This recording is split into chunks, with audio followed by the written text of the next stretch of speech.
I'd like to call to order the Board of Education meeting for Monday, January 15th. If everyone would rise to recite the pledge with me. I pledge allegiance to the flag of the United States of America and to the republic for which it stands, one nation, under God, indivisible, with liberty and justice for all.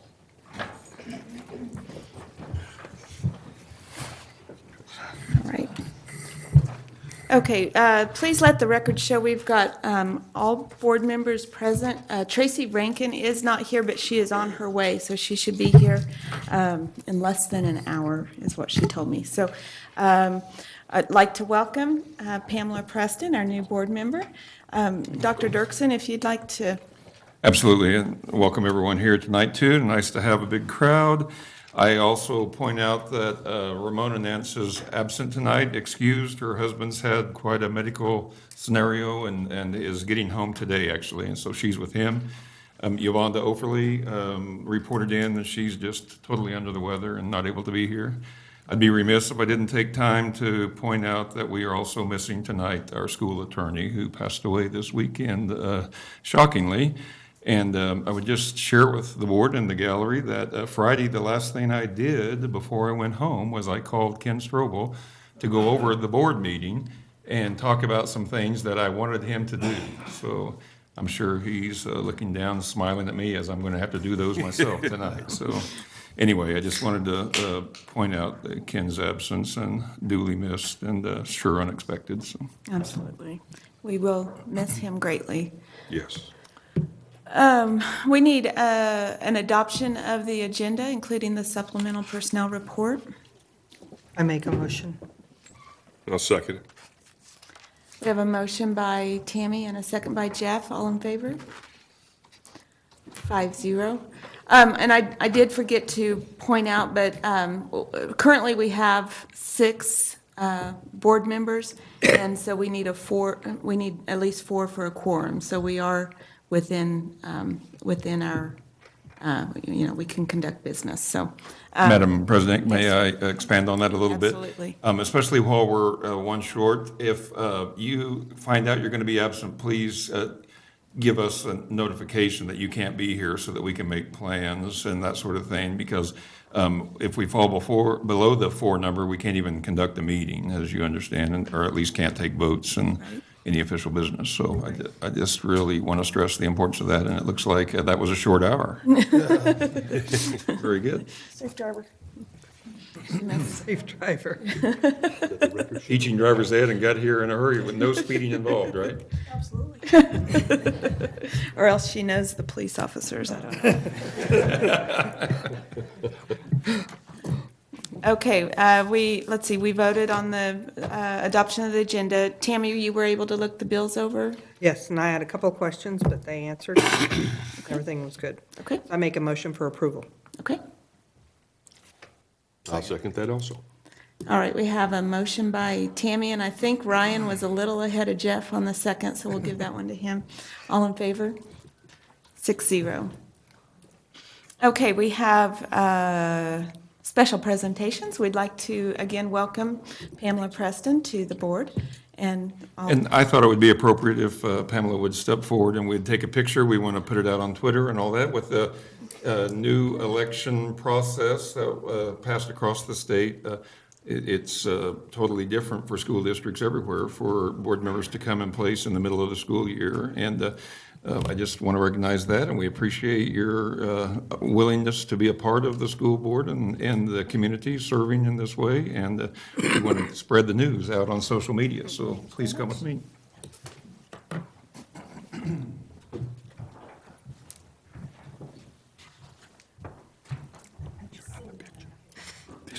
You're welcome to say anything you want. You're my boss.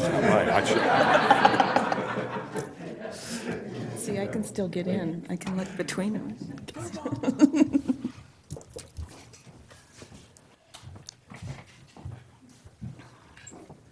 And it goes out across the world. Okay, next up, we have our Stuco reports. It looks like Leah is busy tonight, so she'll be first up with the Stuco report for the high school. Good evening.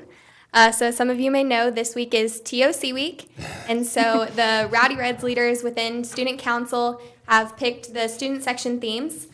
So Thursday evening's game theme is Toga Night, and Fridays is USA, and then Saturday's game theme is Luau. So hopefully we have a good turnout for those. And then also Student Council has kind of been working on Winter Royalty, which is our new version of Winter Homecoming that began last year. And this one has no scholarship. So the nominees are chosen from the remaining pool of those in Acacia Sport that weren't in Fall Homecoming and weren't nominated for Floor Show. So those nominees are selected by all the seniors in Acacia Sports.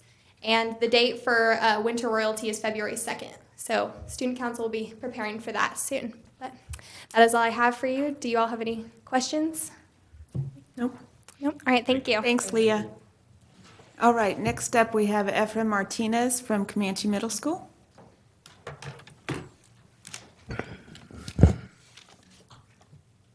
Good evening. I have a dream that one day this nation will rise up and live out the true meaning of its creed. We hold these truths to be self-evident that all men are credited equally, from the words of Martin Luther King Jr. I don't have a lot to report this time because we only met since the last meeting. We have a new Stuco advisor, Ms. Samuelson. Our first meeting with Ms. Samuelson was last Wednesday. We had a brainstorming meeting for the upcoming semester. During the meeting, we discussed several ideas for our school, fundraising, activities, and dances. We will meet Ms. Samuelson every Wednesday morning. The Sunflower Bank came to CMS on Friday to visit the kids about the AMC program. The program encouraged kids to do well on their grades, and if they do, they will get rewarded by the bank. Before Christmas break, CMS 8th grade collected and raised $365. This money was donated to the Salvation Army. The Renaissance Fair also occurred before Christmas break and was well attended and a lot of fun. There was displays, plays, and fun. Food, of course. The 8th grade girls ended their season as the league champions, so give them a sign of it. And that's all I have for you guys. Do you have any questions? Thank you, sir. Nope, thanks, Ephraim. Thank you very much. Thank you. Good job. Okay, and with Dodge City Middle School, Anthony Valente. Good evening. During January, we will have a lot of academic challenges. There is a History B qualifier and Geography preliminary rounds. The Spelling Bee will be on the 31st. We are also having our first Scholars Bowl meeting tomorrow. We are proud of all the students involved in academic events at DCMS. National Junior Honor Society is also working with the Leukemia and Lymphoma Society to collect money for pennies for patients. Money will be collected next month. DCMS is hosting the Southwest KMEA Choir Festival on the 20th. We have 5 6th graders and 2 7th graders participating along with 350 other students from across Southwest Kansas. Next week, we are going to have the academic awards ceremony. 101 6th graders, 65 7th graders, and 91 8th graders earned the award. The requirements to receive this award is to have no discipline reports and to have a 3.0 to a 4.0 GPA. We congratulate the students who received this reward. And that is all that I have for you guys. Any questions? Thank you, sir. Thank you for your report. Thank you. Appreciate Nicely it. done. All right, recognition of visitors. Persons may present ideas or concerns regarding USD 443 schools. No action will be taken by the board at this meeting.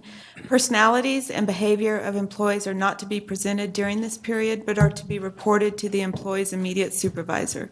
The president shall determine the amount of time to be spent for citizen participation. Mr. Paul Stoda, with the district's teacher association, would like to address the board.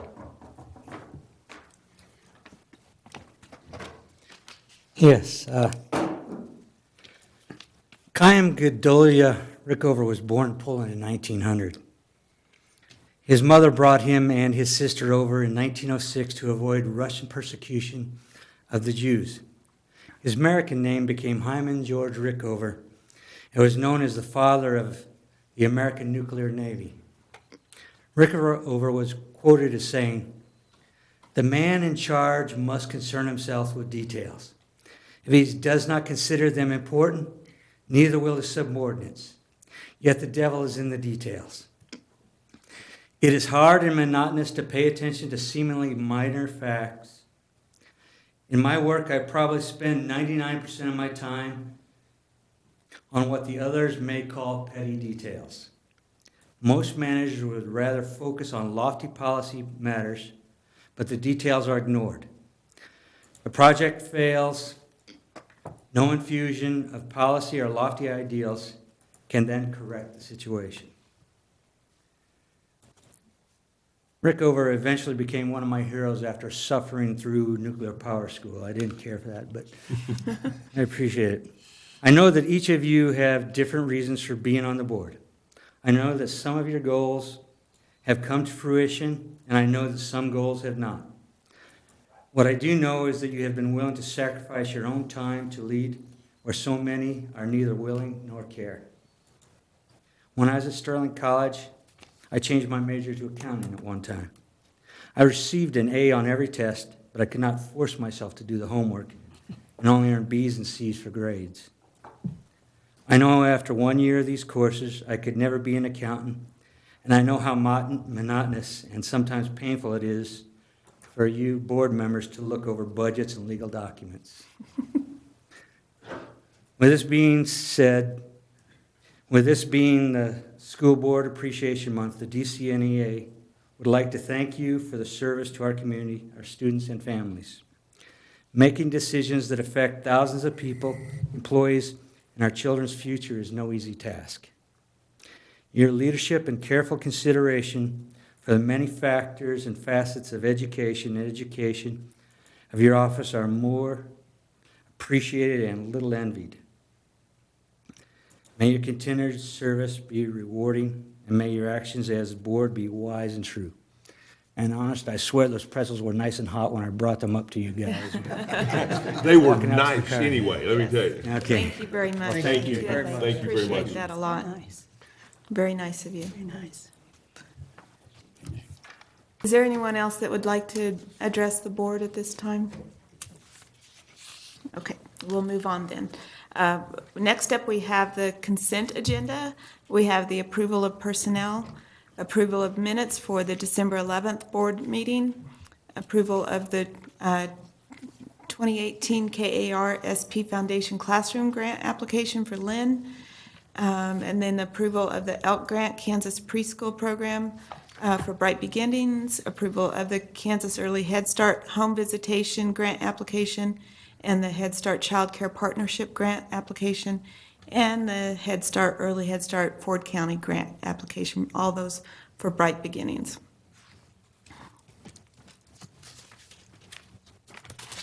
Make a motion to approve the consent agenda. A second. Motion by Tracy and a second by Tammy. All in favor? 6-0. All right. Next up, we have the back row of young ladies, Tournament of Champions presentation from the TOC committee.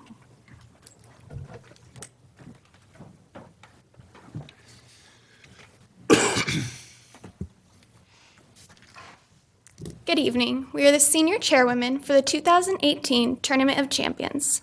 Over the next several minutes, we will be informing you on the upcoming tournament held January 18th, 19th, and 20th at the United Wireless Arena. This year marks the 75th annual tournament. It is the longest running tournament west of the Mississippi. We would now like to show you the championship night intro video from last year.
I'm fired up. Let's go.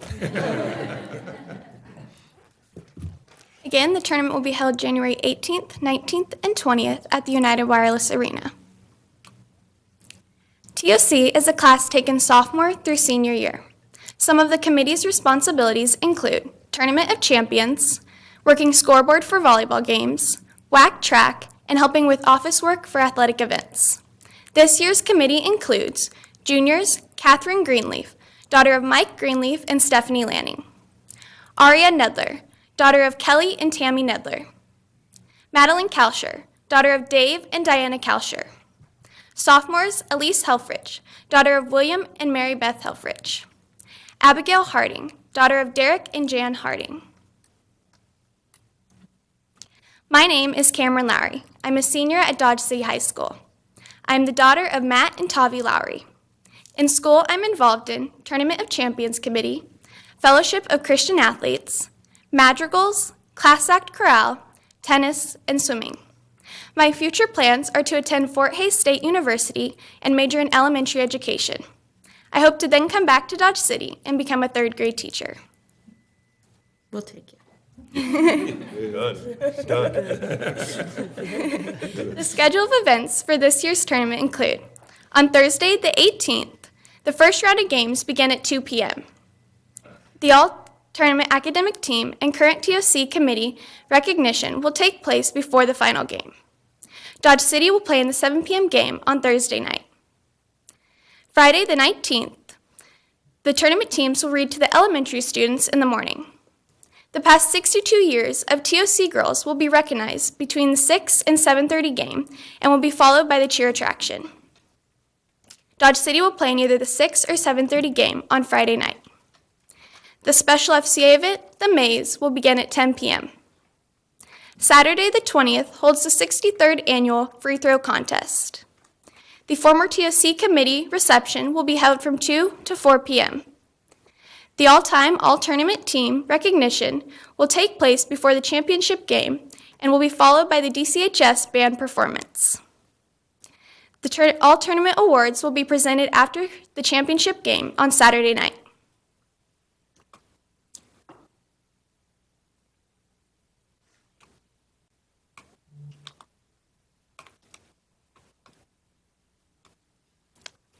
Okay, the teams coming to this year's tournament are Dodge City, 6A. It is their 75th appearance, and they have 14 titles. Hayes, 4A. It is their 27th appearance. They have 2 titles. Leavenworth, 5A. It is their 6th appearance. They have 1 title. Bishop Miege, 4A. It is their first appearance. They are ranked number 1 in 4A, and they are the 2-time defending 4A state champions. Mays, 5A. It is their second appearance. They have no titles and are ranked number 5 in 5A. Manhattan, 6A. It is their 6th appearance. They have 1 title and are ranked 6th in 6A. Wichita East, 6A. It is their 39th appearance. They have 13 titles. Wichita Heights, 5A. It is their 23rd appearance. They have 7 titles and are ranked number 1 in 5A. This is the bracket for this year's tournament.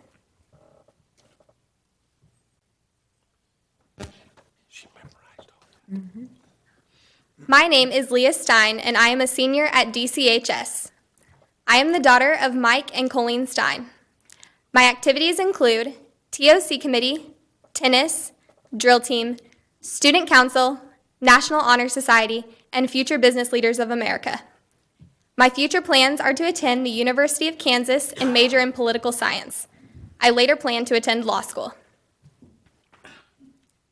This year's incoming talent includes junior Jeremiah Robinson Earl from Bishop Miege is the top prospect in Kansas. Denaire Dempsey from Wichita Heights is a 6'6" freshman and leading scorer for Heights. Junior Noah Sowers from Dodge City is the leading scorer for the Red Demons. Dodge City head coach Tony Starnes is coaching in his first ever TOC. Wichita Heights head coach Joe Auer is returning for his 11th TOC. Coach Auer led the Falcons to a TOC championship in 2016. The all-time greats are Adrian Griffin, who played for Seton Hall, the Boston Celtics, the Chicago Bulls, the Houston Rockets, and the Dallas Mavericks. Ron Baker, who played for WSU and is currently playing for the New York Knicks. Geno Grissom, who is currently playing for the New England Patriots. Bubba Starling, who is currently playing in the Kansas City Royals organization. Lon Kruger, who coached at KSU, UNLV, and is currently coaching at OU. Glenn Piper, who played for Colorado and was a DCHS High School All-American. Steve Reed, who played for Purdue and was a DCHS High School All-American. LJ Goolsby, who played for Ole Miss and WSU and was a DCHS High School All-American. Perry Ellis, who played for KU and is currently playing for the Sydney Kings. Will Spradling, who played for KSU and is currently coaching at SSA Academy. Scott Hastings, who played for the New York Knicks, Atlanta Hawks, Miami Heat, Detroit Pistons, and the Denver Nuggets. He is currently an announcer for the Denver Nuggets. Taj Gray, who played for OU and was drafted by the LA Clippers. B.H. Bourne, who played for KU. His retired jersey now hangs in Allen Fieldhouse. And Roger Detter, who played for ASU. He won back-to-back national titles with the Sun Devils baseball team. This year, we invited back the all-time all-tournament team players. They will be recognized Saturday after the third game. Longtime DCHS coach Dennis Hamilton is the most recent inductee onto this team. We also invited back all past TOC girls. They will be recognized Friday between the 6 and 7:30 p.m. games. There will be a reception for them on Saturday from 2 to 4 p.m. As a senior TOC girl, our responsibilities include contacting basketball coaches for information, contacting officials in Man Fridays, scheduling halftime performances, which includes the DCHS drill team, DCHS cheer, CMS drill team, DCMS drill team, and other community dance and gymnastics teams. We also schedule national anthem singers, which include Dario Lozano, Lizette Moreno, Diamond Carbajal, Lorenz Looney, and the DCHS Madrigals. The Pride of Southwest Kansas will perform the national anthem on championship night. They will also perform a short show before the game. The pep band will play for every game all 3 days.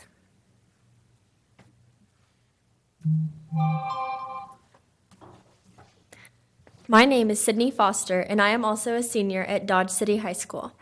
I am the daughter of Dave and Summer Foster.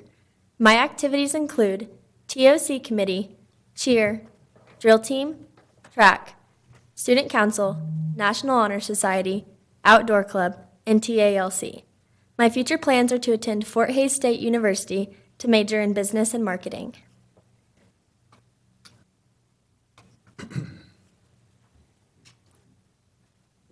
Our annual cheer attraction will take place on Friday night between games. Several of the tournament's cheer squads will be performing to a mix of popular songs. The Dodge City High School drill team will be performing at the halftimes of the last games on Thursday and Friday night. They will also be performing a special surprise routine at the halftime of the championship game on Saturday night. The first FCA Breakfast was held in 1970. Since 1981, it has been held annually. This year, in place of the FCA Breakfast, we will be having a special event sponsored by G&G Kia. This event will take place after the games on Friday night at the Dodge City High School.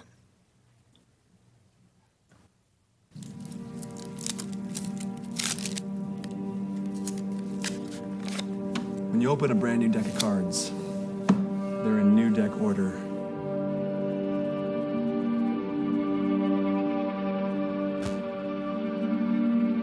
But once the cards are mixed, right? The odds of these cards being back in new deck order by themselves randomly are 1 in 52 times 51 times 50 times 49 times 48 and so on and so forth, 52 factorial. That number is so big that literally if every human being since the beginning of time were to shuffle one pack of playing cards, let's just say if every human being since the beginning of time were to shuffle 100 packs of playing cards, or even 1,000,000 packs of playing cards, we still wouldn't have enough shuffle packs of playing cards to cover how big that number is. That's how random it is. In fact, mathematicians call it nearly impossible. Right?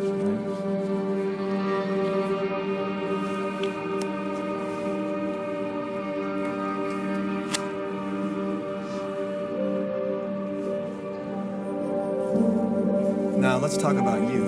The odds of you being here are 1 in 10 to the 2,685,000th power.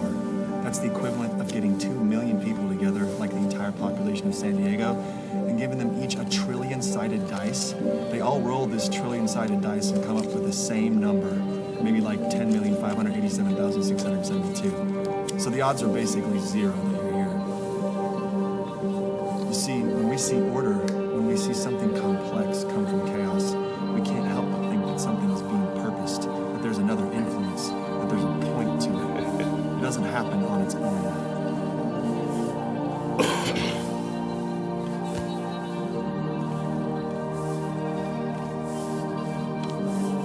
Given the complexity of all that we see, like the complexity of one human mind, in which neurons outnumber the stars of the entire Milky Way, or like the complexity of you personally, perhaps we're purposed, and perhaps there's something more going on behind the scenes of what we're capable of understanding with our 5 natural senses alone.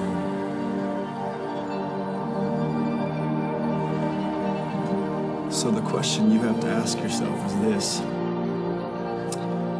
are you purposed, or are you just lucky? You decide.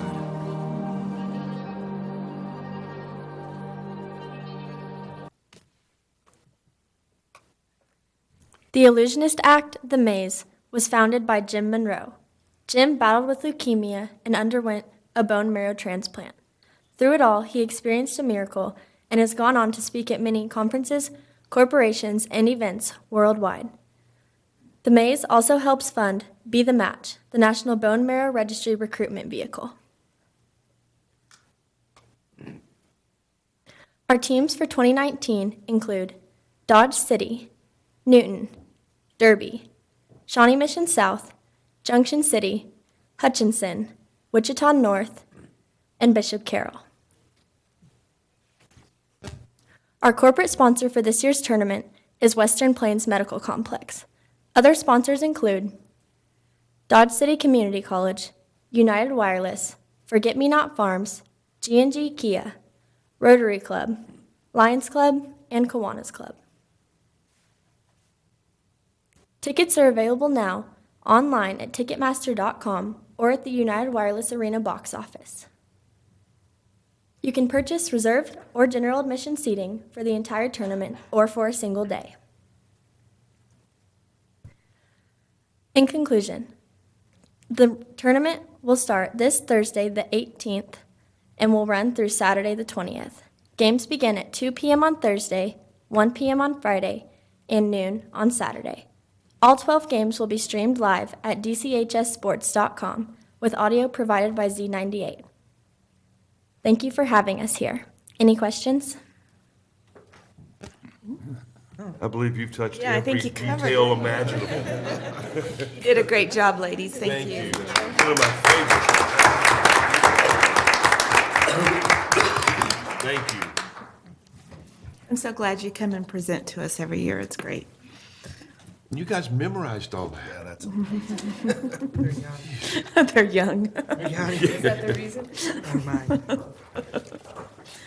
Okay. I guess now we got to go back to work, huh? All right.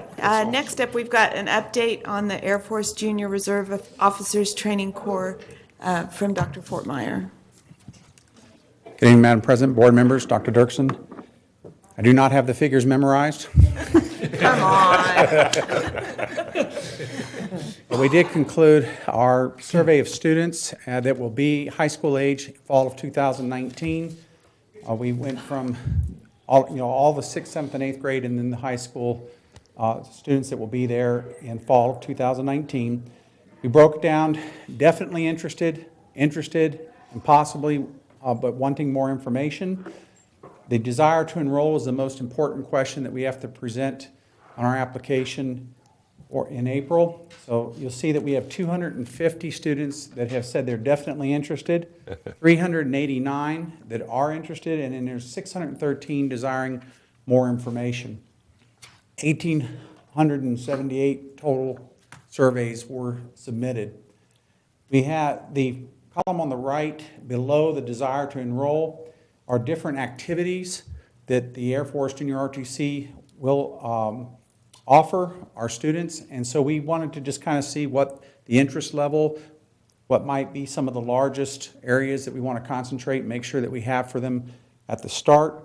And you can see that there's actually more kids saying they'd like to participate than the ones that wanted to join.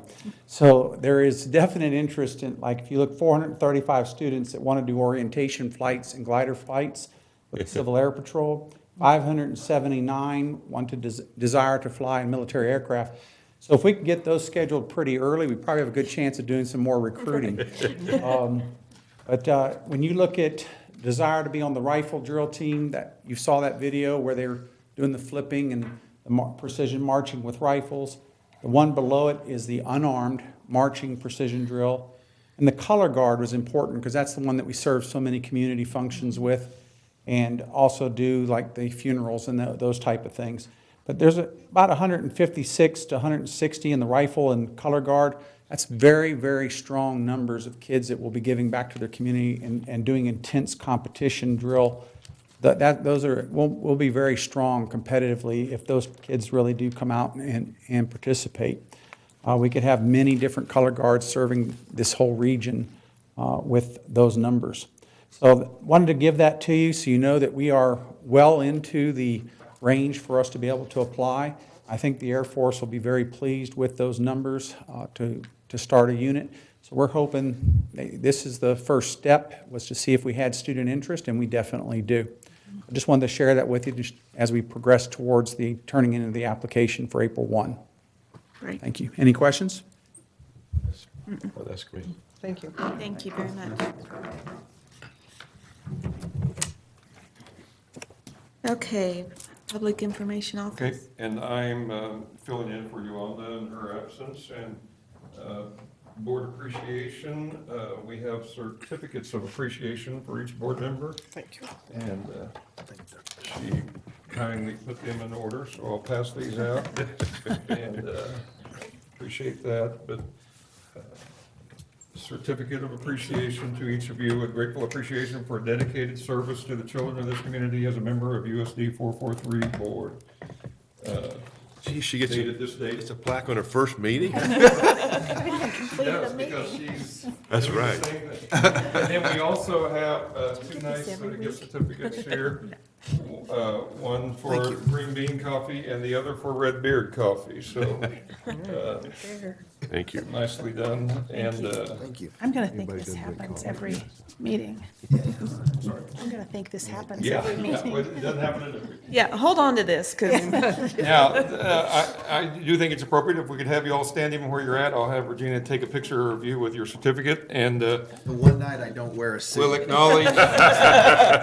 we'll acknowledge Board Appreciation Month again for that, so. Regina, could we Photoshop a suit on Ryan?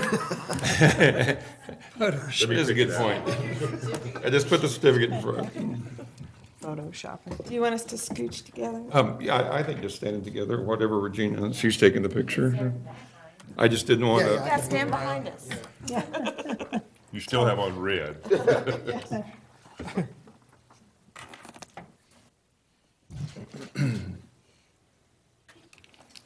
Make sure I do it upside. And I appreciate you, and thank you for that. Thank you. Well, thank you for all the goodies and all Yes, the. thank you. Yes, thank you. Recognition. It's very much appreciated. The next item she had on her agenda was for approval of the 1920 academic calendar. I have these numbers: 513 people did vote, 40% voted for calendar C. And more votes. Calendar A received 34%, but there was zero conflict or controversy, and all calendars were really similar. I feel comfortable recommending calendar C. And she just apologized for not being able to be here. So I do believe by majority vote that calendar C was the one selected, and was asking for approval of that from you. All right. I'll move for approval. Second. Motion by Ryan and a second by Tracy. All in favor? 6-0. All right. Moving on then, we've got business services. Mr. Hammond?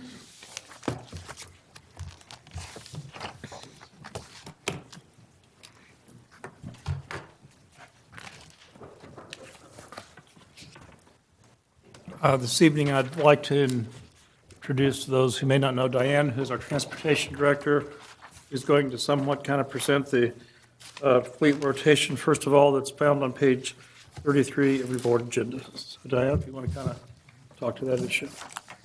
Okay. For our 2017-2018 school year, up for rotation, we have 2 school buses and 2 activity vehicles, a Head Start vehicle, and a maintenance truck. Do you have any questions regarding those? I do. I'm curious on the M3, the 87 Dodge van. Yes. We've had it 30 years and we've put almost 75,000 miles on it. Is that something that we need to replace, or is it something that's not really necessary? That van was used as a towel van for the high school. It doesn't make it around the building.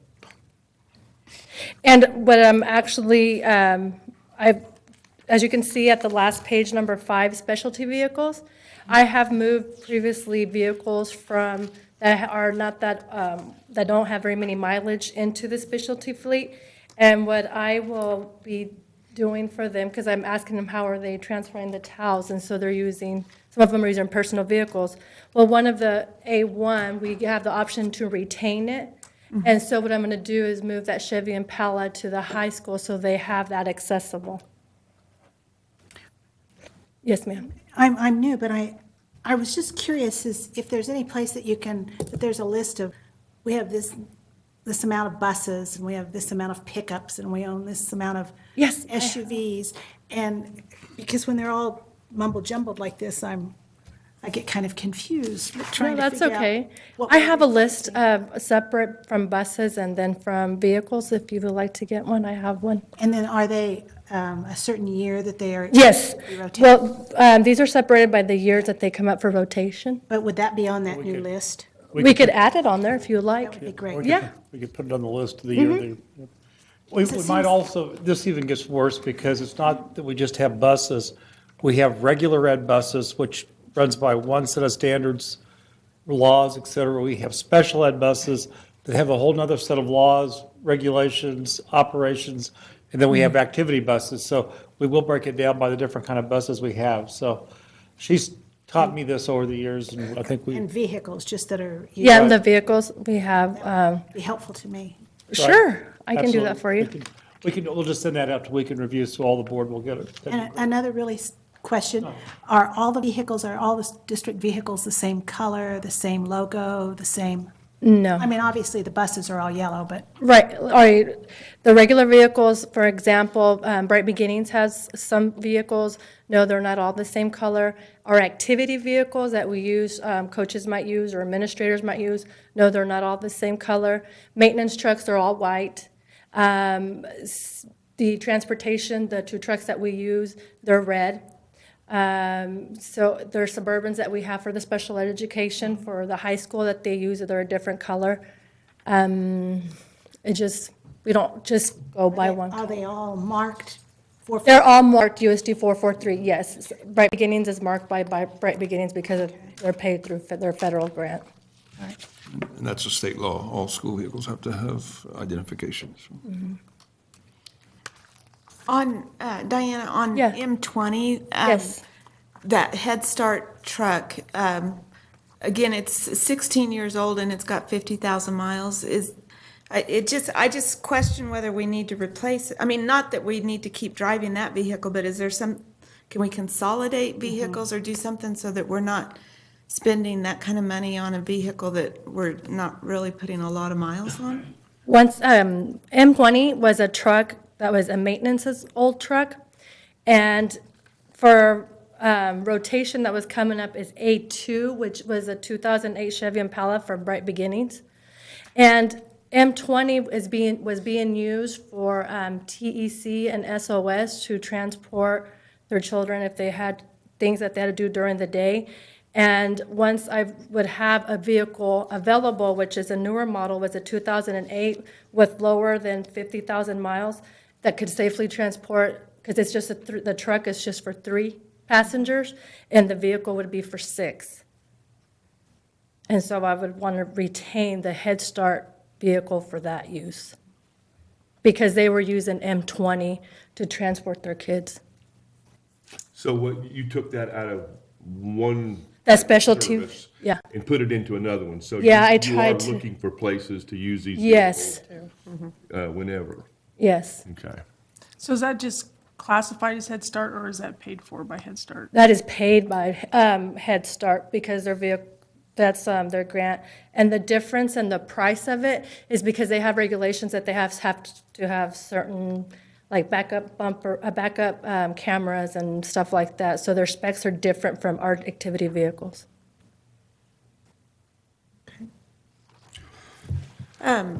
Just an observation. I see for 2018-19 that there's 2 of the maintenance vehicles, the M0801 and 02. Again, they don't have that many miles on them. I know, like at the college, that they have those mini trucks, that are, BS Trailer sells them. Do you know what I'm talking about?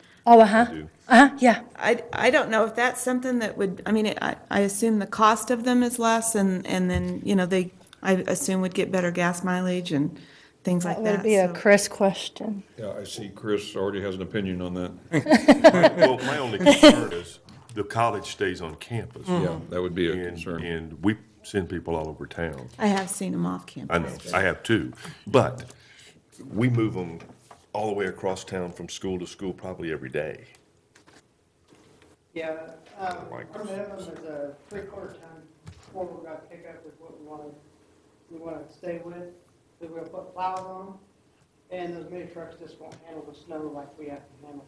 And then we haul heavy trailers, like today we hauled a 10,000-pound scissor lift across town. But is it necessary that we have every truck be 3/4 ton 4-wheel drive? A lot of them are loaded down, every one of them is loaded down with tools, and we haul different things from here to there, so, yes. We just found the wear and tear of a half ton, it just wears the half tons out. The 3/4 tons are just beefy enough that it will withstand the day-to-day abuse. Okay. Appreciate your help, Chris. You want to go on to the If there are no additional questions on the fleet rotation report, there are, we'll be happy to answer them. If not, then we can go on to the specifications. Basically, what we try to do is, we don't send out specifications that just are the administration approved. We ask the board to look at the specifications based on our fleet rotation, our needs, and approve the specifications. If there are any specific questions about the specifications, I'd ask Diane to address that. I think she did kind of already address some of the issues around the bright beginnings. There is one other big change this year, and this is huge. She's asking for gasoline buses instead of diesel buses. And I'm going to let her explain why. I set you up on that one. Yeah. The reason I was made aware by Kansas Truck that some of the gas buses were coming out, the new one, they came out in 2016. What caught my attention is that we've had a lot of problems with the emissions. I don't know if you're with the diesel.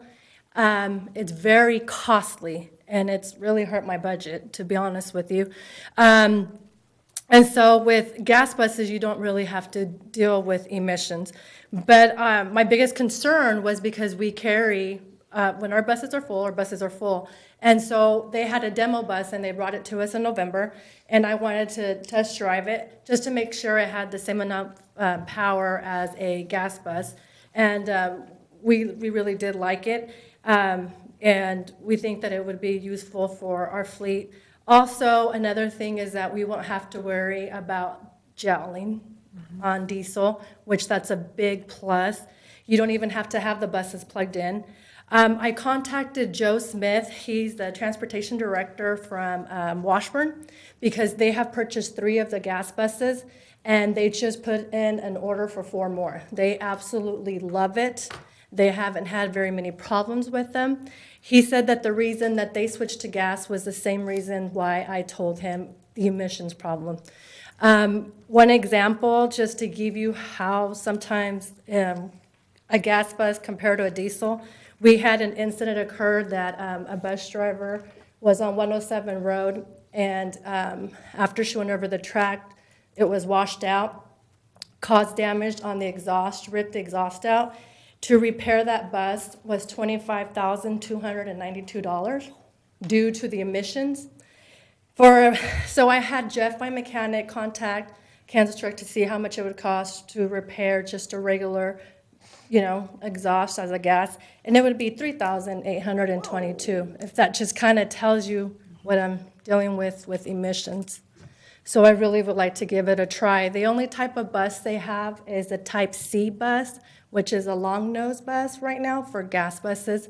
But for the vehicles that we're trading off, that would just fit perfect. So that's why. The long nose buses, are those harder for the drivers to see in front of them?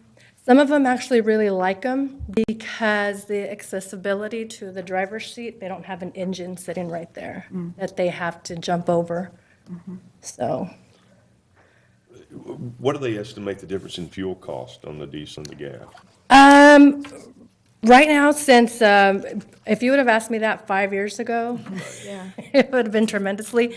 They're not as bad. A gas bus is running about $3,000 less than a diesel bus. In a year? Uh-huh. For fuel. No, I mean cost. By fuel, they didn't tell me exactly what. I just did a bid today for fuel. For unleaded, it was $2.50, and for diesel was $2.40. What's the difference in the purchase price? $3,000. 3? Okay, $3,000. That was. Yeah.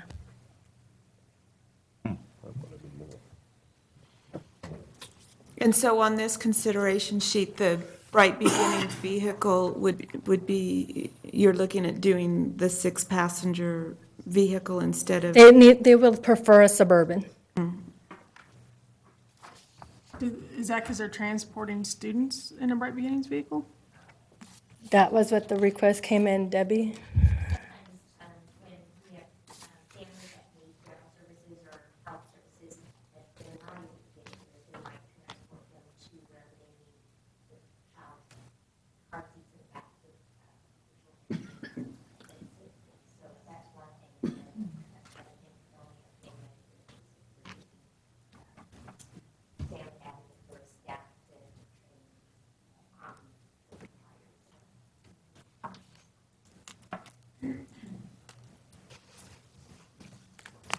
they have?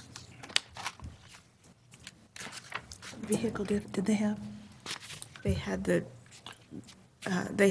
truck, right? Right, the No. M20 is, The truck? They had the car, which is on specialty vehicle A2. okay. That's what Bright Beginnings owned.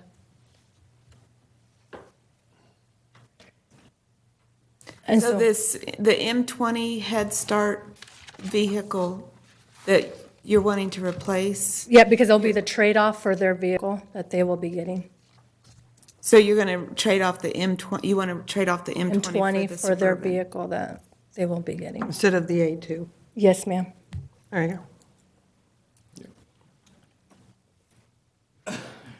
It's a very complicated process because of all the different functions that we have and the needs. And I just want to, this is a great time to pitch this in, but I had the opportunity to serve as a transportation director for 22 years in the 2 districts before I came here. And my jobs were never this complicated. And you look at, we transport students all across this large town. We have a very large district, and just the job that Diana does is outstanding. And I just want to give her all the credit. I've been to meetings all across the state. I've been to meetings out of state. There are a few like her. And then not only that, but she pulls buses out when they're stuck too, and I'm still amazed at that. So she's very impressive in that sense too. So Should have never called him that. the job she did, the job she, yeah. We don't call it tow service, we call Diane. That's what he told me. He's like, oh, I know who I can call now. And she promised not to tell if we get anybody stuck, if it's we me can that she call pulls you. out. So. Yeah.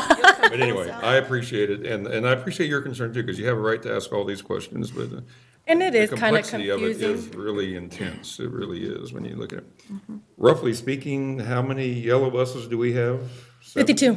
How many? 52. 52. And how many Suburbans do we have? Around 20, 18, 20, something like that? Yeah, combining with Bright Beginnings and Right. ours, yeah. And It's a that total of 110 vehicles that we have. 110 total vehicles. So Yeah. it is complicated. Yeah. And the other thing I would point out is because we are in western Kansas, we have to go to a lot of meetings. Safety of travel is imperative, and we have to try to stay updated as much as we can. Yeah. And it just adds to the complexity of all the things that go into this, and I just appreciate that and wanted to share that with the board. Yeah, there are some days during the spring, especially, where we may have 9 buses leaving the high school. And no Yeah. Suburbans It's left. just astronomical. Yeah, we all know that. Yes. I mean, traveling out of town. Yes. to Are all track buses meets and equipped, everything student else. buses equipped with seatbelts? No, ma'am, just the special ed buses and Bright Beginnings buses. As we replace, is that, I haven't requested that. They have dimensions for the seats that we have to order them specifically in order to not have the seatbelts. More padding. Yep, in the height, the seats are higher. One of the concerns that I've heard is that if you put a seatbelt in a bus and then there's an accident, then if it's little ones, who's going to undo all the seatbelts to get them out? So, There's a whole national debate on seatbelts and seat, but there's not a right or wrong answer. There's a national debate on that. Good question.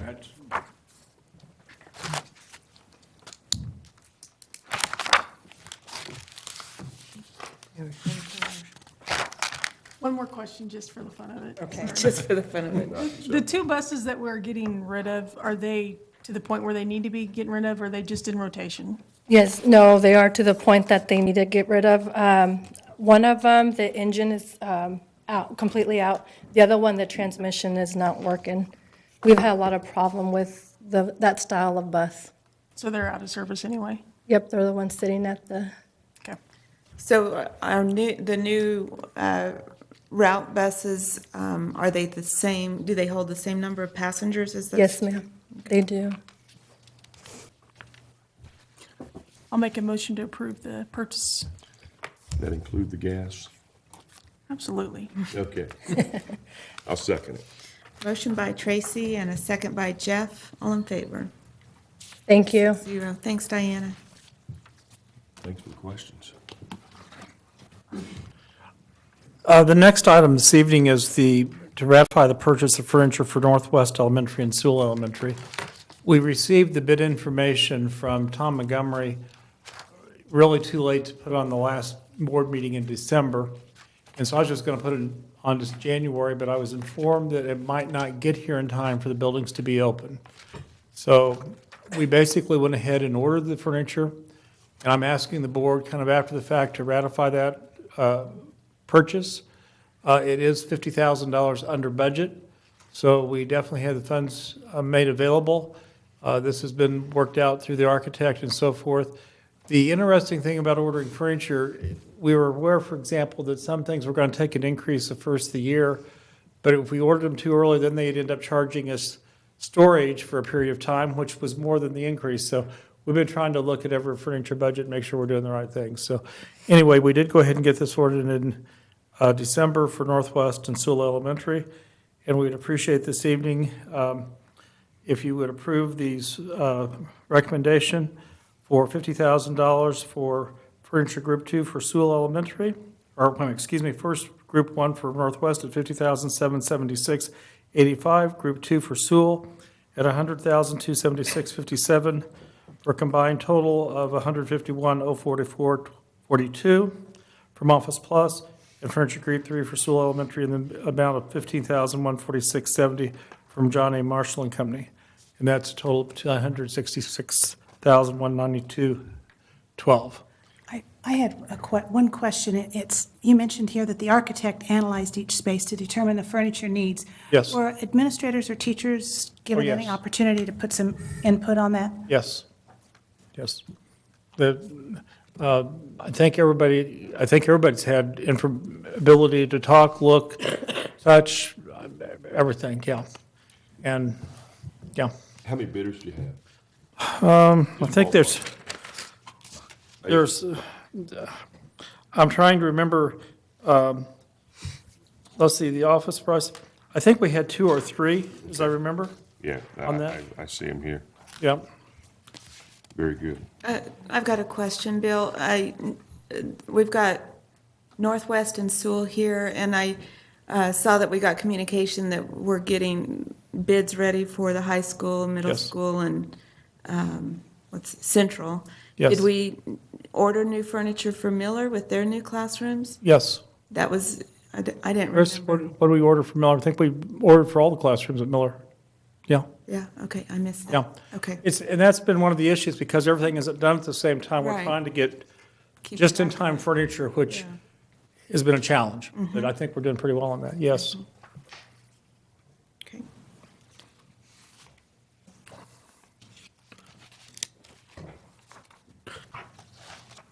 I'll move for approval. Okay. A second. Motion by Ryan and a second by Tammy. All in favor? 6-0. The next item this evening, and I wrote this in such a way that Chris came in and said I wasn't quite as clear as I should have been. So I'm going to try this again to explain it. And I'll probably mess it up, and Chris will have to come up and straighten me out. The board basically approved replacing a number of security cameras across the district with capital outlay some time ago. We looked at going ahead and doing that, but we weren't completely sure at that point what our final new security system was going to be across our district. We were concerned if we ordered cameras that it might not be as compatible as it should be with our new system. So we basically waited until after our new system was designed, approved, it's been bid, and then basically Chris put together the list, and we are going to go ahead and have do the installation. The same people who are doing the rest of the security do the installation of these cameras. But that way we were able to match the cameras with our new system, make sure everything would match and be exactly the way it should be. So this money was approved earlier in capital outlay, but we waited to make the purchase until now, so we'd make sure everything matched the new systems. Did I make that make sense tonight? I hope I did. Okay. Okay, this is coming out of capital outlay and not the Yes. bond project, okay? Right. It's basically replacing some old analog cameras that need to go away. That's the bottom line of the whole thing, so. Where are most of these at? These analog cameras? High school ones? Make a motion to approve. I'll second it. All right. Motion by Tracy and a second by Pamela. All in favor? 6-0. The next item is the update on the board tour of the construction projects. We're planning to take the board tour Tuesday, January 25th, meeting at 5 o'clock at Dodge City High School. We're planning about an hour and a half tour that evening. We'll go as far as we can in as many places as we can. Ryan Riley of Hutton Construction and Tom Montgomery are going to kind of put that together for us. We're going to have construction meetings earlier that day, so they will be here in town anyway. Trying to get the most we can out of that. I might mention the last time I talked to Yvonne, we really hadn't had anybody from the public take our opportunity because we invited the public to join on that tour. So I would again mention that on the air tonight. So if somebody wants to, just call our public relations office. They're taking reservations for that. We just don't want 100 people to show up and only have seating on the bus for 50. You know, we want to make sure we have adequate space. So Have we put it out on social media and newspaper and all that? I believe Yvonne just put it out on social media and it's going to be in the newspaper tomorrow. So it has been out. But again, if you have somebody you think might be interested, you might just encourage them. So. Okay. I've had a couple of inquiries on that. Maybe you can address the board and the public on this. They wanted to know if it was going to be a drive-by tour or a stop and tour. It's actually going to be a combination of both, Jackie. There are some parts of our construction project that probably are not an optimum time to visit. There are other things that we're really at a point where it's an excellent time to visit. So what Ryan Raleigh was going to do is a couple of days before the tour is actually go through each project, determine which would be the best, maybe spend some time out, and what would be the best just to drive by. With an hour and a half, we do not have time to get out and tour every project. It just will not work. Just that simple. Now, if you want to take a longer tour, more than happy to do that. If you want to take 2.5, 3 hours, I mean, that's entirely up to the board. But we had kind of, based on the earlier comments, we thought about an hour and a half. If that's kind of where the board is, that's what we'll plan. So. I think that sounds good. Okay. All right. And no, did I answer the question, Jackie? Was that? I just knew that was a question from the. Okay. I may have Chris come up here for reinforcements on this. As you're aware, we have known for some time with the additional square footage. Chris, I was trying to remember today how many square footage we're adding to our buildings with the construction project. 340,000. So 340,000 square feet of additional space. And this is the plan that has been put together by the maintenance department to both clean the space with custodial and also provide enough maintenance people so we can keep the facility looking the way we'd like it to look. Chris, do you have any comments you'd like to make on this, or? Just on the custodial staff, we go by a national standard of around 2,500 square feet an hour one person can clean, and that's where we came up with the figures. And then on the maintenance personnel, we're behind. We're 522 work orders behind as we stop today.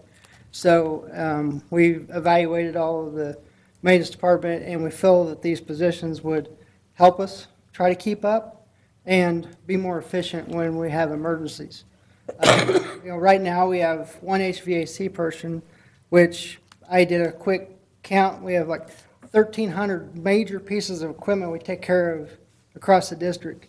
My locksmith door person, we have 5,000 doors across the district. I mean, it's just overwhelming some days. We walk in this morning, I have a freezer down, I got classrooms without heat. It gets really overwhelming. And the principals and staff, they really work with us really good, but we just would like to do a better job, and we feel that these positions would help us better serve the district. So.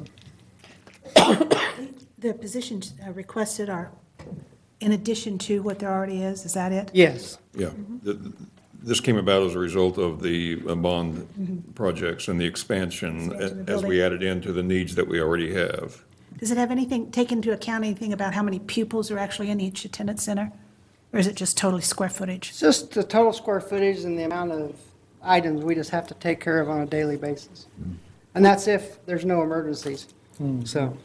I might mention the square footage. It varies if it's a classroom, if it's a gymnasium, if it's an office. That's taken into account when you consider the square footage for each area. So. Bill, I don't have any doubt that we have that need. I am a little concerned that we have this come to us now for maintenance needs, and then later on, when the facilities are completed, then, we need food service, and we need paras, and we need teachers.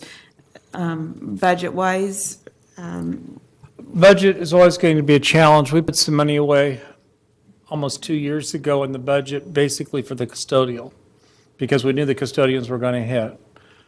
What we are looking at this year is we can still give a raise this year, we think. We have planned already in the budget for the additional 4 kindergarten teachers that the board has previously approved for next year.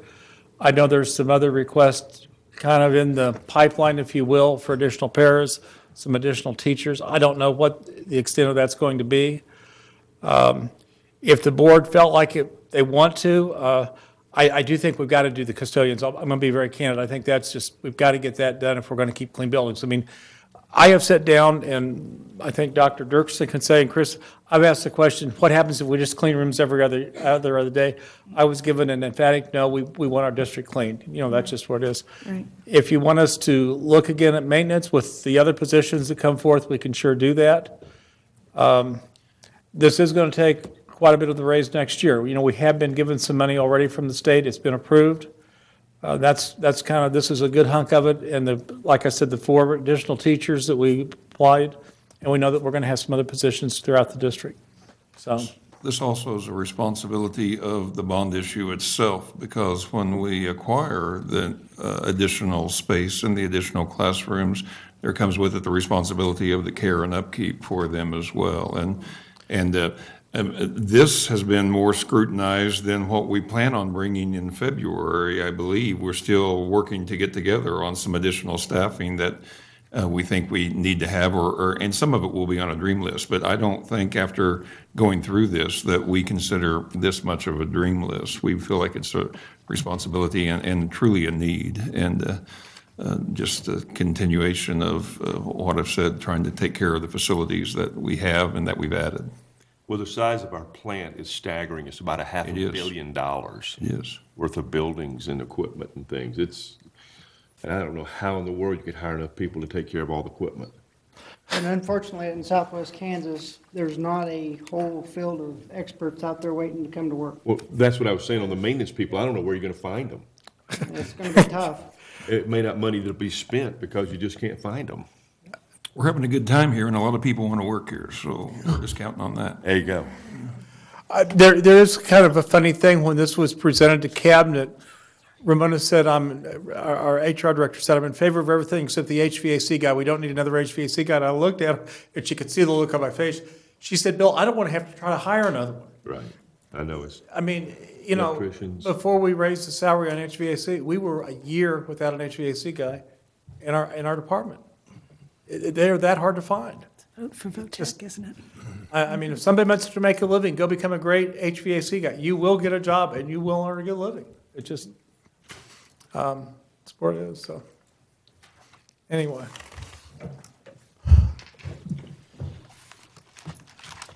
Okay, are we ready? There's a lot of money. All right, I make a motion for approval. Second. got a motion by Tammy and a second by Tracy. All in favor? 6-0. Don't go away, Chris. We got one more here. The food service building, I want to talk about that just a little bit. We have been working on that, and I'll be candid, it's kind of taken a back seat to the other construction projects on the district. They have become kind of the front runners. But I was asked for a report, so I will say, we basically were working under the assumption that we had about $750,000 for the building. We paid right at $150,000 for the building. To date, before this evening, we have approved $222,000 for that facility. Tonight, we're asking for $207,000, which would give us about $170,000 remaining. We are going to be over budget. There are two reasons we're going to be over budget. The first is we looked at the building, and when we walked through it, we assumed that we could use the freezers that were in the building. The building came with freezers. We thought this was great. Actually, coolers. It wasn't a freezer. Yep. We had some issues around the freezer. But as Chris got into those, there were mold. Inside the insulation in those freezers, it was mold. We just said we can't take that chance. So we have basically torn those out, and we plan to replace the freezers, which is a major cost. The second thing that happened, and we had a number of people look at it, but based on what our reports back were, we really didn't need to tuck point the entire building. We thought we were just going to get by with kind of some area tuck pointing on that building. Well, by the time we power washed it and really got all the loose mortar and so forth out, we kind of looked at it again. We brought the experts in. They said we really need to tuck point the entire building, which we did. The bottom line is, it looks to us like we can complete the project, get everything, I think, in a reasonable order, something that's going to last the district for a number of years, 20, 30, 40 years. But we may end up spending about $140,000 more than we originally planned. And it's not, I think, because we were careless or anything. There were things that were hidden we just didn't know. We had to make some assumptions going into it. On the other side of that coin, and I just want to mention this, I asked Brian Rowley of Hutton Construction, I said, what would a similar building cost today? And he said, $160 to $170 a square foot. And so if you take $170 a square foot times the square footage of the building, that's $2.5 million. So if we can bring this in, well under $1 million, we still feel like we've gotten good value for the district, and we think we're ahead of the situation. But I'm not going to sit here and tell you something that's just not the case. That's where we are, and that's the situation we find ourselves in. So. Bill and I had a conversation before the meeting started about the alternate bid and the need for the generator. I guess I'm of the opinion I would like to approve the base bid, but I'm not sold on the idea of the need for a generator at this point. So that's just. Well, I'll tell you what we're doing. We're buying generators for our company, and you can go. I mean, you can buy refurbished generators for a third of the price. You go to Purple Wave, different places like that, and we found some really good prices on that. With acceptable hours and those things. Okay. So I mean, I would believe me, after our ice apocalypse. I'm a generator fan, but when I buy one, we'll never use it, which is okay with me too. But I'm just saying you can buy those things, because they quoted us $20,000 and we're spending $4 to $5. We can sure look at that. If the board wants to approve the electrical and the other one tonight without the generator, we'll go that direction. And if we can find one, we'll sure bring it back. We're open. We're trying to come up with every option we can come. I think that's a viable option. What size are you looking at? What KW are you looking at? I've had kind of a rough day today. He has had a rough day. I really feel bad about having him. That looks about like a 200. 200, yes. Yeah, that looks about the pricing on it. Yeah. So, okay. And that includes all the transfer switching and all Right. that too, so, and that can get kind of expensive. I know, it's like the car needs wheels, I get it. Yeah.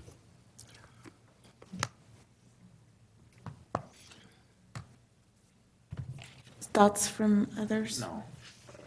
I make a motion, we accept the base bids and take a look at the generator, what's out there. Okay. Second. Okay. Motion by Jeff and a second by Ryan. All in favor?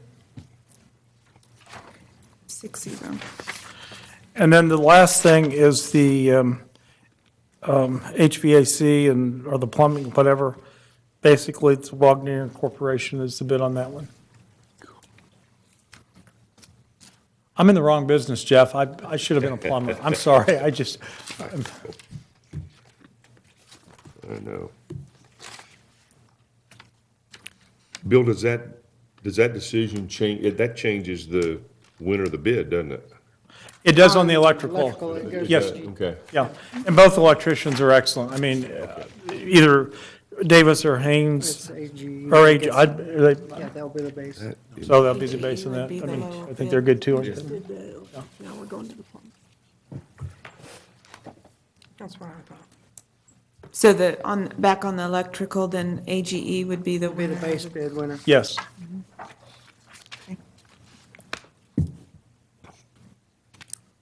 On the alternate bid on the plumbing, What's the That land? was, they added that for $2,000 to put back the concrete, which I didn't suggest we take. We'll just do that. So, You're recommending the base bid from Waldinger Corporation.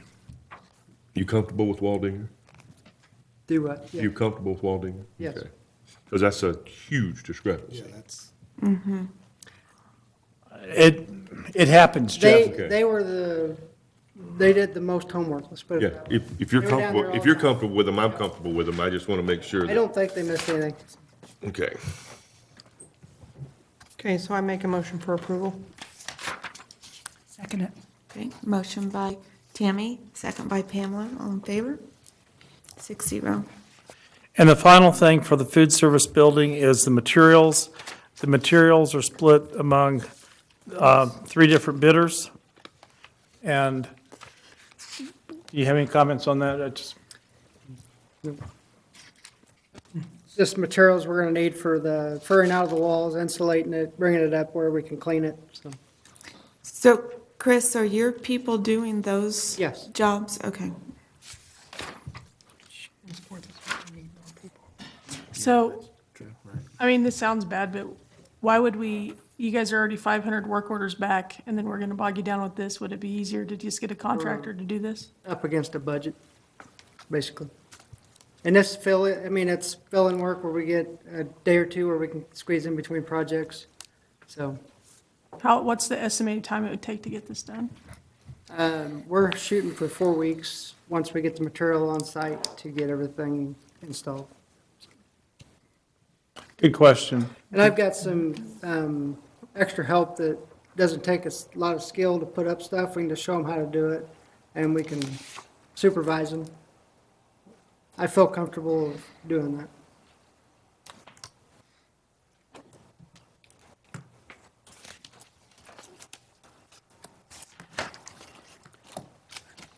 Somebody did some shopping.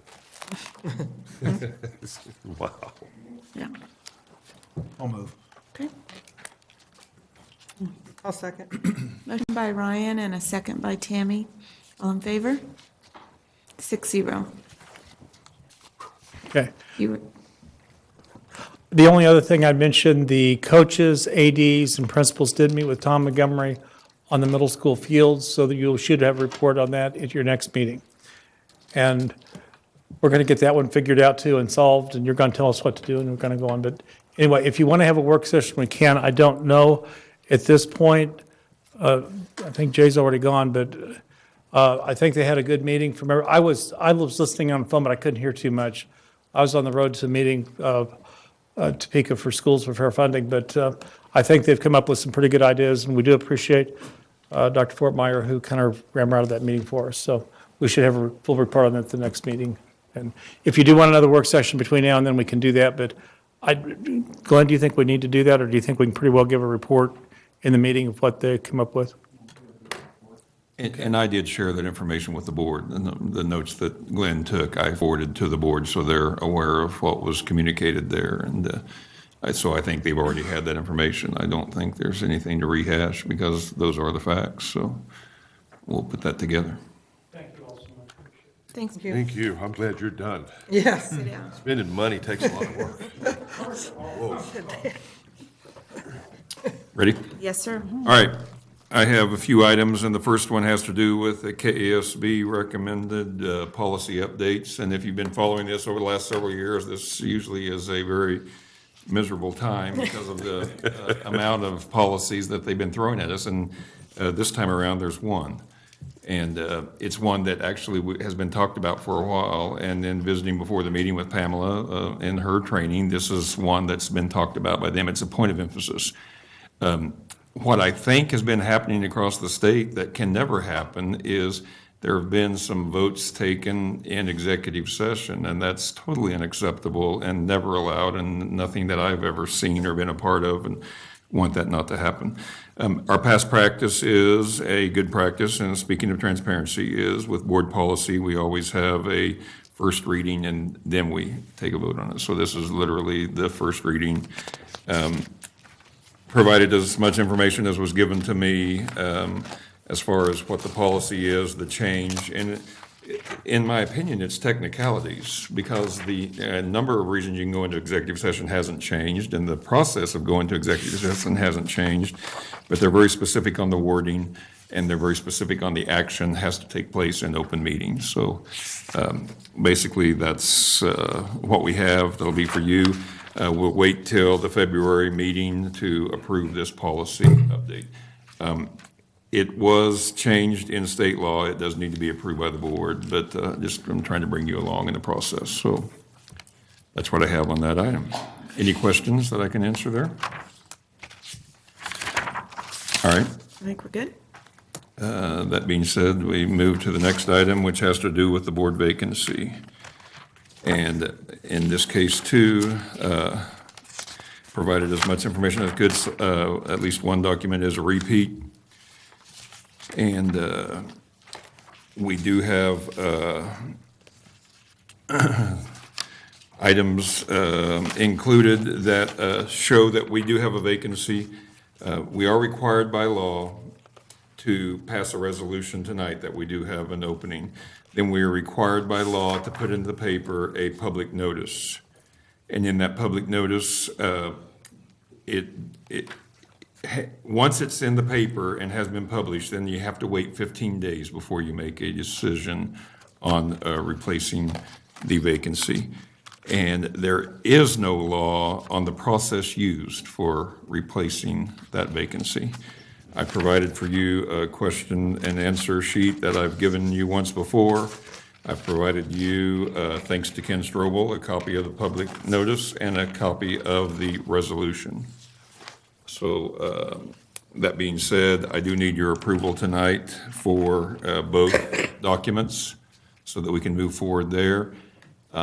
Because of the fact that our next board meeting is 14 days from today, nothing will happen at the next meeting either. So we can have that discussion on that Monday as well. Very good. And there is no required timeline, just so that you do it in a timely fashion. So that doesn't mean that you're under the gun to make that appointment by February. I'm sure people would like for it to be done as appropriately or as timely of a manner as it can be, but that can lead to discussion.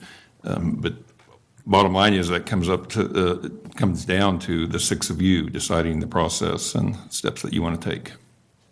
And so at this point, we don't have to make a decision of how we're going to fill the position. No.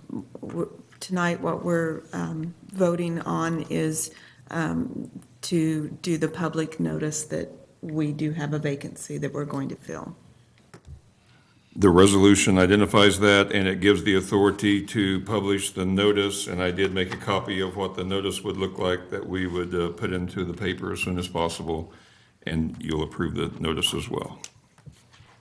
And after we approve it, we each do have to sign, assuming we approve it, we each have to sign it. So.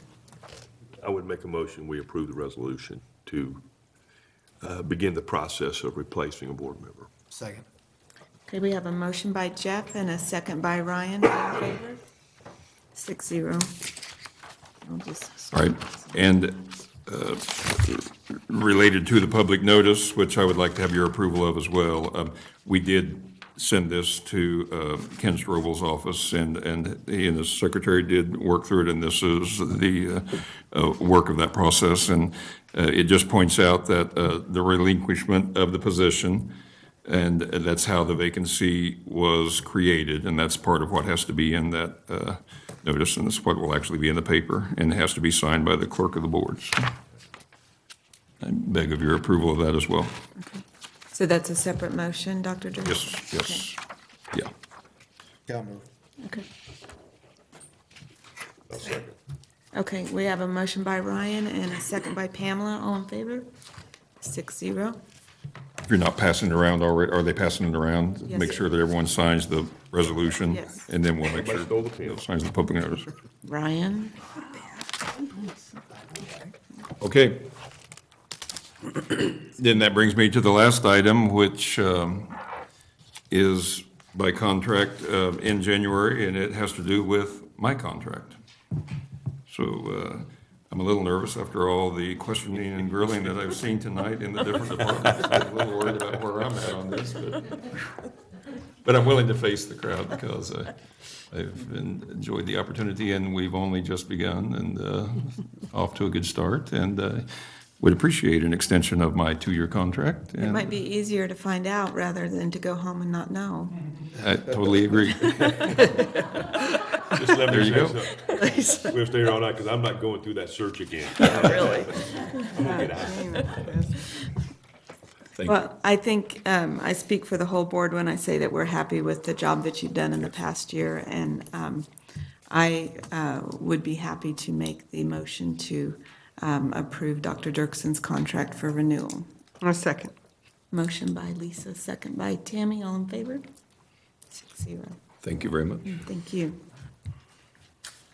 Okay, we have, next up, our Board of Education Member District Responsibilities. With Barbara going off the board, she was our representative on the Park and Rec Advisory Board. Pamela, I'm wondering if you would be willing to serve as our representative on that committee? Parks and Recreation. Do I get to be on the television show as well? I don't think so. Yes, I'd be glad to. Is that still on? Is that still on? I'd be glad to. You just go to the meetings. Yeah, okay. All right, thank you. And then we also, with Brian leaving, we have an opening on the Capital Outlay Committee and also the Calendar Committee. However, both of those committees are pretty much done until our next organizational meeting. So if it is okay with the others on the board, I think we'd be all right just to wait to fill those when July comes around. We haven't had a capital outlay meeting yet. We will be having capital outlay. Yeah, we will. We are in that process. Oh, but we've got Tracy to represent, is, Yeah, I guess I. we have representation there. misspoke. That was why we. Sleep at night.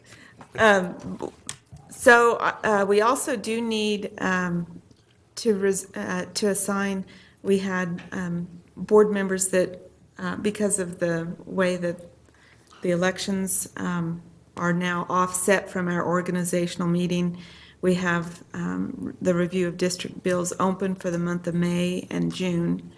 I would ask Pamela if she would like to do one of those. I'd be glad to do June.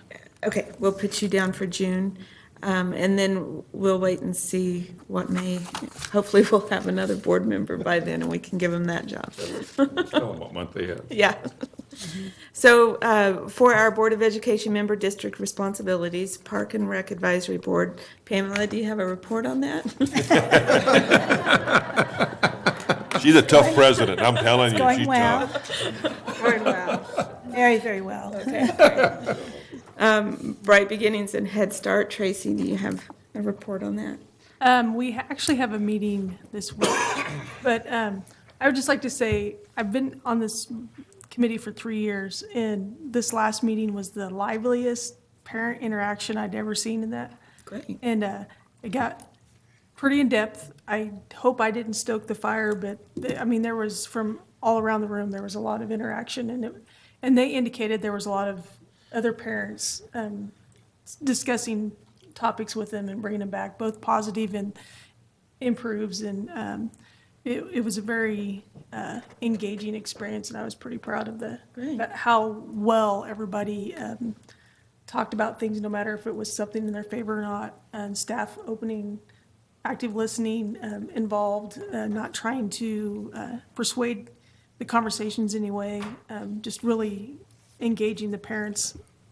So it was a wonderful experience. Great. Anything else? Nope. Okay. Special Education, Mr. Hires. Our board meeting was supposed to be tomorrow. It was postponed until next Tuesday. That's kind of D-Day for us. It's when we get the full audit report, and we will have to make decisions. And it's been a long, long process, but we should come to some decision and resolution to the issues on the 23rd. I will tell you that we have gone from struggling to have a quorum and having a third of the meetings not mean anything, that we have 100% attendance now. So as soon as, I guess, at the end of the month, I'll be able to share with you where we are and if it's not in the paper. So I'm not looking forward to it, but I'm looking forward to bringing it to a resolution. And I'll fill you in on it when we get a chance. Was the delay a result of the audit not being complete yet, or do you know why? I think it was schedules, and I think it was some very serious thing. I think it was very disappointed that it was delayed, but it was. So, but I think there was some. I'm thinking some surgery issues and those kind of things. Okay. I was curious about that. Some unavoidable conflicts. Okay. So, but like to say, next time at the end of the month, we should be able to sit down and say, this is where we are. Okay, sounds good. Ryan, you have anything on legislative No, tonight. You enjoyed the governor's State of the State address? All right, capital outlay, do you have anything? I know. Nothing yet? Calendar committee, we just voted on that. We don't have anything new on the Kansas Heritage Center. Jeff, you're scheduled to review bills before the February's meeting. And announcements, January 18th, 19th, and 20th, 75th Annual Tournament of Champions at United Wireless Arena. January 24th, the KASB workshop at the Learning Center here in Dodge, covering legal hot topics and prepping for negotiations. If you are wanting to attend that, please let Deb know. January 25th is a tour of district construction sites. We'll start 5 o'clock at the high school. And this tour is open to all patrons. If you are interested in attending this tour, please call the District Public Information Office by the 23rd to ensure transportation is available for everyone interested. Then January 29th is Board of Education lunch meeting at Willroads at noon. Are there any items for discussion or future board meetings? Nothing? Okay. You have anything?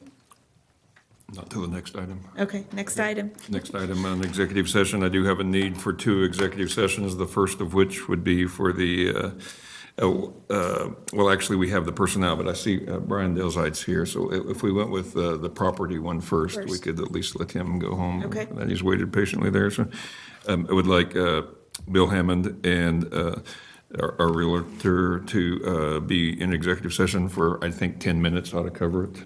And I believe we'll do well with that. And then following that, we need another 10-minute executive session in which I need Tammy, and Ramona's not here, so I think, and we'll just go with Tammy and I, and we'll have a 10-minute executive session for matter of personnel. Okay.